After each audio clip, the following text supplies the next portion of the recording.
Dios marhay na banggi po sa Indogabos mga tugang. Ngunya nasa ika-15 aldaw na kita, 15 banggi sa pagbasa kan Biblia sa rong kapitulo kada aldaw.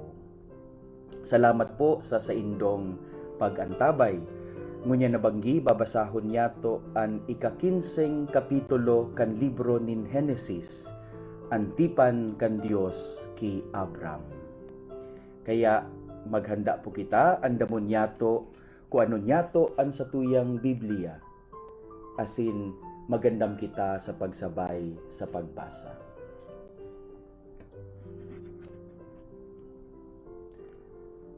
Sa ngaran ka nama, asin ka naki, asin ka ni Espiritu Santo. Amen. O Diyos Ama, an sa imong tataramon buhay asin mapangyari. Sa tabang kan sa imong banal na espiritu, buksan mo ang samuyang isip asin puso, sa samuyang pagbasa kan sa imong tataramon. Huli ki Kristo na sa mong kagurangnan.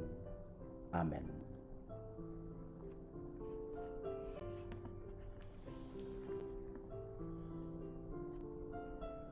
Pagbasa sa libro nin Henesis, Kapitulo 15, Antipan nin Dios ki Abram.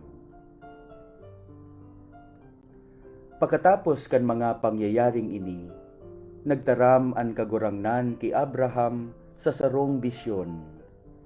Dai ka matakot, Abraham, ako an sa imong kalasag, dakula nin marahay an sa imong magigin premyo. Alagad nagsimbag si Abram, O kagurangnan Diyos, anong halaga kan itatao mo sa kong premyo? Huli tamayo akong aki, asinan sa kong eredero, iyo si Eliezer kan Damasco. Dai mo ako tinauan nin aki, asin sarong oripon na namundag sa sakong harong, an sakong magigin eredero. Nadangog niya giraray na nagtaram sa iya an kagurangnan. Bakong si Eliezer an sa imong oripon, an sa imong magigin eredero, kundi an sa diri mong aki. Dangan dinaranin kagurangnan si Abram sa luwas asin tinaraman. Hilinga an kalangitan asin bilanga an mga bituon kun kaya mo. Siring ka iyan kadakol an magigin mga kapag-arakian mo. Nagtubod si Abraham sa kagurangnan, asin huli ka ini, ibinilang nin kagurangnan an pagtubod ni Abram bilang sarong katanosan. Dangan tinaraman nin kagurangnan si Abram, ako an kagurangnan na nagkuha sa imo sa Ur kan Babilonia, tanganing itao sa imo ining daga bilang sarong sa diri. Alagad naghapot si Abram, O kagurangnan Diyos, paano ko maaaraman na mapapasako ini? Nagsimbag ang kagurangnan, darahan mo ako nin sarong baka, sarong kanding asin sarong karnero na anas 3 taon na nidad, saka sarong salampati asin sarong agbaan. Dinaran ni Abram sa Dios ang mga hayop. Pagkatapos binaraak niya ini, alagad dain niya binaak ang mga gamgam.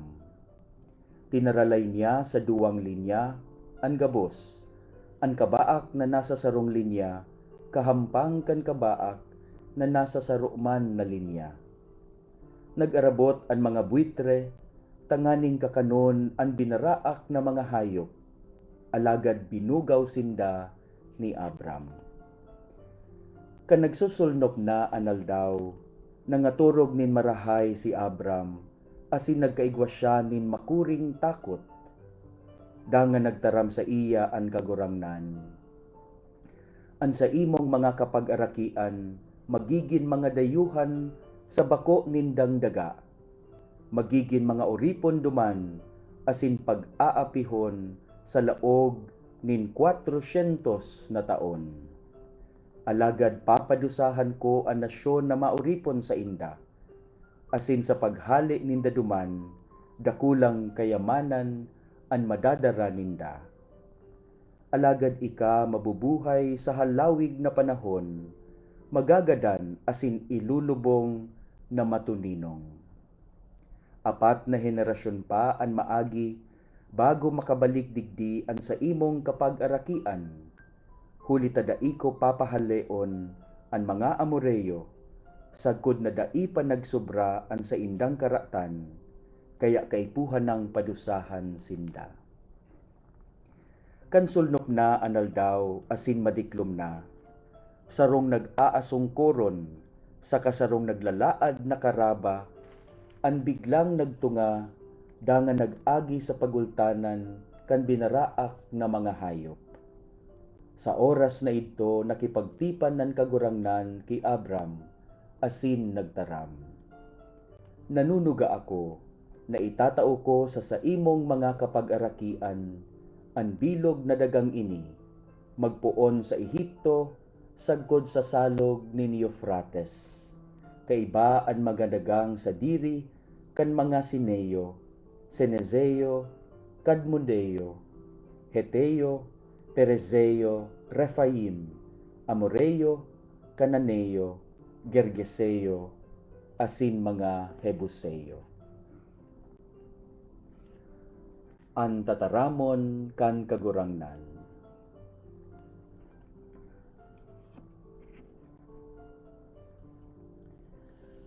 Mamibi kita, O Diyos Ama,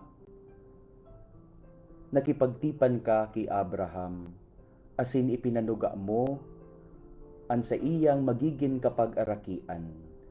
Ini nagpapahiling kan sa imong danay na pangataman. Tabangi kami, nalugod, danay kaming magtubod, asin magsarig sa imong tataramon. Tanganing kami man danay na maging maimbod sa buhay. Amen. Sa ngaran ka Ama, asin ka Naki, asin ka Espiritu Santo. Amen.